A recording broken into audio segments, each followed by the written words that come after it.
Bonjour et bienvenue à tous. Merci beaucoup de nous rejoindre et comme toujours, un remerciement tout particulier à chacun d'entre vous qui êtes abonnés sur Substack, Patreon, YouTube ou qui avez soutenu mon travail d'une autre manière. J'apprécie chacun d'entre vous. Gouvernement autoritaire, état de surveillance numérique et fin de la liberté d'expression. Cela vous semble-t-il familier?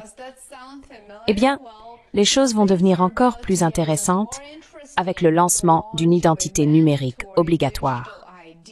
Autrefois considérée comme une théorie du complot, ce n'est plus le cas aujourd'hui.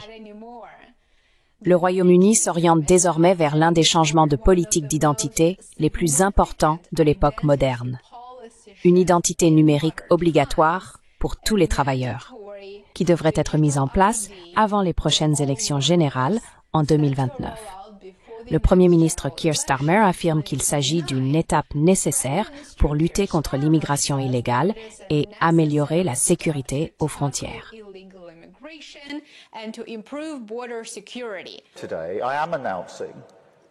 Aujourd'hui, j'annonce que ce gouvernement rendra obligatoire, d'ici la fin de cette législature, une nouvelle identité numérique gratuite pour avoir le droit de travailler. Permettez-moi d'être clair. Vous ne pourrez pas travailler au Royaume-Uni si vous ne possédez pas d'identité numérique. C'est aussi simple que cela. Parce que des personnes décentes, pragmatiques et raisonnables veulent que nous nous attaquions aux problèmes qu'elles constatent autour d'elles.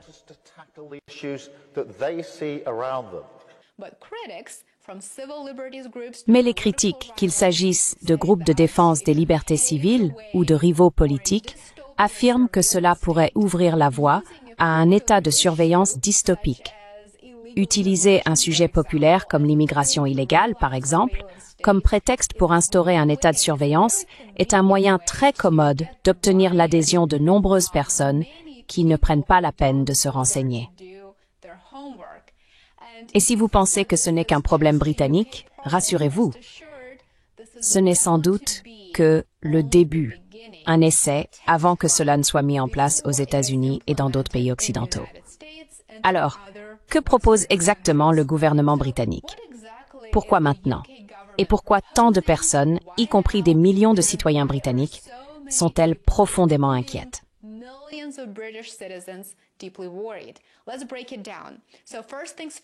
Décomposons cela. Tout d'abord, en quoi consiste le projet d'identité numérique du Royaume-Uni?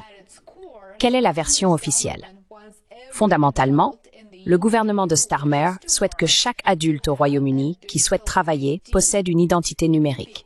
Celle-ci sera basée sur une application stockée sur un smartphone et inclura votre nom, votre photo, votre date de naissance, votre nationalité et votre statut de résident. En d'autres termes, elle contiendra vos données privées essentielles que vous préféreriez normalement garder pour vous. Voici le point important. Les employeurs seraient légalement tenus de vérifier votre identité numérique auprès d'une base de données centrale du gouvernement avant d'embaucher qui que ce soit. Il y aura donc une base de données centrale du gouvernement.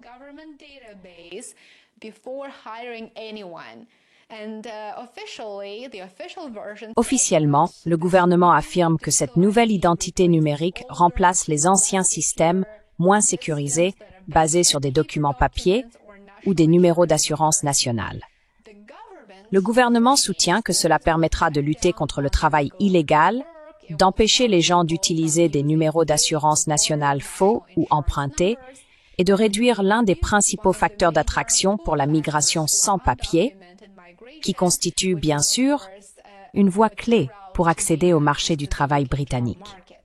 En réalité, si quelqu'un exprime son opposition aux politiques du gouvernement britannique et se fait ensuite arrêter ou appréhender, disons, à un aéroport, en raison de ses opinions politiques, il pourrait se voir empêché d'obtenir un emploi à cause de son identité numérique qui stockera toutes ces informations.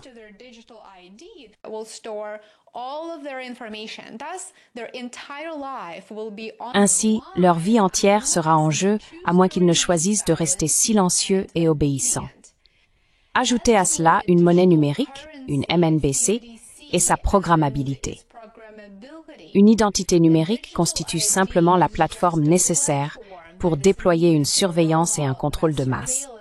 Des éléments tels que la liberté de voyager, l'accès aux services bancaires et financiers, aux soins de santé et la liberté de circulation pourraient bientôt devenir limités ou inaccessibles. Ainsi, la mise en place d'une identité numérique est la première étape vers la création d'un cadre permettant de surveiller et de contrôler la population d'un pays. Le lancement d'une identité numérique représente un pari politique énorme pour Starmer.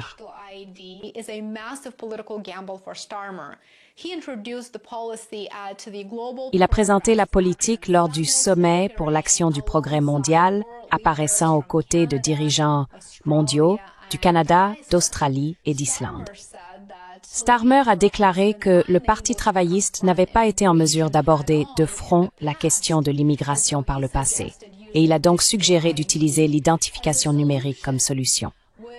Avec la montée en popularité de Reform, qui apparaît désormais comme le principal adversaire des travaillistes en 2029, selon les sondages, l'initiative de Starmer est en réalité présentée comme une riposte politique, une politique audacieuse et ferme sur l'immigration. Mais en réalité, il est assez clair qu'une identification numérique est un outil pour faire taire la dissidence et identifier ceux qui s'opposent aux politiques clés.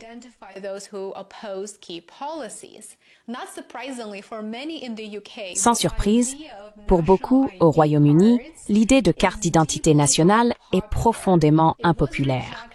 Elle a été rejetée par le Parlement au début des années 2000 sous le gouvernement de Tony Blair et l'ancien ministre conservateur David Davis reste aujourd'hui l'un de ses plus fervents opposants.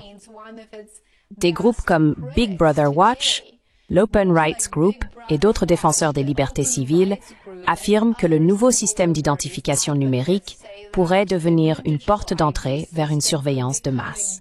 Actuellement, présenter un permis de conduire en plastique est essentiellement un échange privé entre vous et la personne qui le contrôle. Mais avec une identité numérique, chaque vérification pourrait appeler à la maison le gouvernement.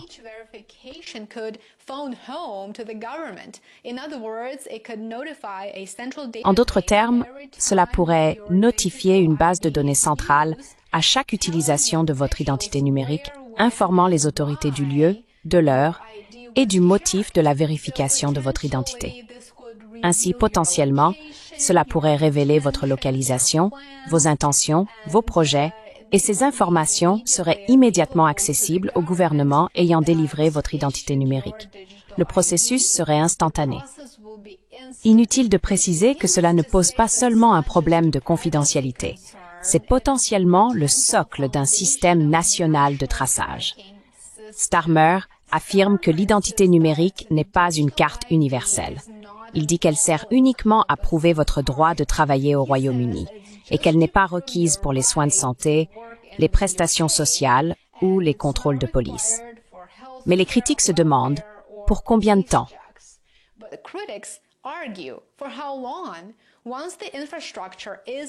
Une fois que l'infrastructure est en place, une fois qu'elle est mise en œuvre, qu'est-ce qui empêche les futurs gouvernements d'élargir son utilisation? Pour les impôts, par exemple, pour la banque, les services financiers, les transports publics, l'accès aux réseaux sociaux, ou même la surveillance par reconnaissance faciale lors de manifestations ou, disons, de matchs sportifs. En 2024, le Royaume-Uni a adopté l'Online Safety Act, que les critiques estiment déjà porter atteinte à la vie privée numérique. Ajoutez à cela un système d'identification numérique obligatoire, et l'on commence à voir se dessiner les contours d'un cadre bien plus autoritaire. Le gouvernement affirme que le système sera sécurisé, inclusif et respectueux de la vie privée. Bien sûr que ce sera le cas.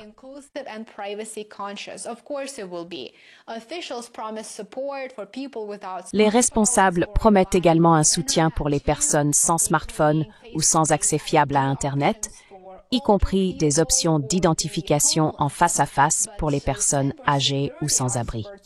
Mais des experts en cybersécurité avertissent que toute base de données centralisée d'identité numérique constitue une cible de choix pour les pirates, les États étrangers et les abus d'entreprises.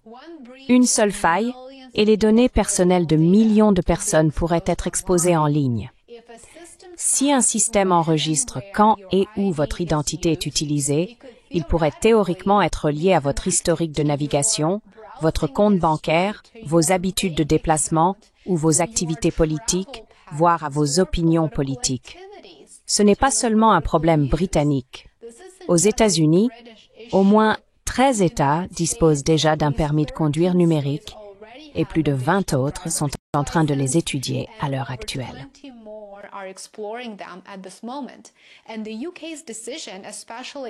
Et les décisions du Royaume-Uni, notamment en matière de technologie et de liberté civile, résonnent souvent à l'échelle mondiale. 2,4 millions de personnes ont signé une pétition exigeant que le gouvernement abandonne complètement le projet. Des millions de personnes disent « Je ne me conformerai pas ».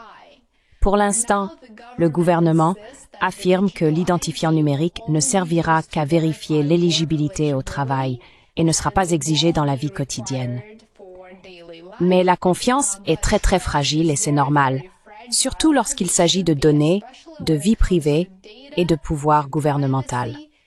Nous avons vu ce qui se passe lorsque les gouvernements se précipitent dans de grandes solutions technologiques sans supervision adéquate. Fuite de données, dérive des missions et, bien sûr, réaction du public. Donc la vraie question n'est pas seulement le Royaume-Uni doit-il avoir un identifiant numérique, c'est qui contrôle ces identifiants.